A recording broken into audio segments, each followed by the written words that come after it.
নমস্কার বন্ধুরা, মা ঠাকুমাদের পটল কুমড়ো ছক্কা দেখাবো।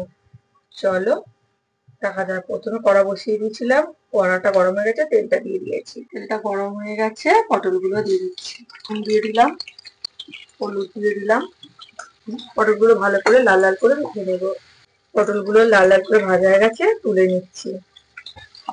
ফোড়নে গোটা লঙ্কা, পাঁচ ফোড়ন, জিরে ওটা দিয়ে দিচ্ছি। পাঁচফোড়নটা হয়ে গেছে, কেটে রাখা কুমড়োটা দিয়ে দিচ্ছি। আলুগুলো দিয়ে দিচ্ছি, নুন দিয়ে দিচ্ছি, হলুদ দিয়ে দিচ্ছি, চিনি দিয়ে দিচ্ছি। কুমড়ো ছক্কাটা দারুণ খেতে লাগে ভালো ভালো। চিনি নুনটা দিলে কুমড়োর ভেতরে ভালো করে ঢুকে যাবে, খেতে দারুণ স্বাদ লাগবে। মা ঠাকুমারা করতে এইভাবে দেখেছি। কুমড়ো আলুটাকে ভালো করে ভেজে নেবো। চাপাটা দিয়ে দিচ্ছি, চাপাটা খুলে নিচ্ছি। ছোলাগুলো দিয়ে দিচ্ছি। কুমড়ো আলুগুলো তেলের মধ্যেই ভাজা ভাজা হয়ে গেছে।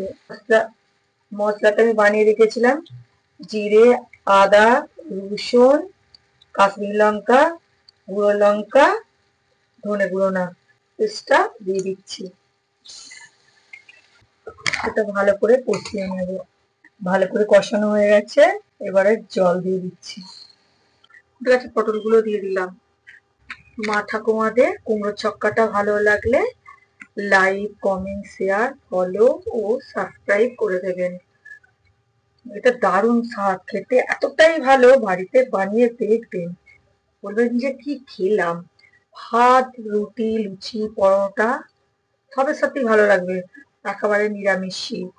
জিরে গুঁড়োটা উপর দিয়ে ছড়িয়ে দিয়েছি, হয়ে গেছে, নামিয়ে নিচ্ছি।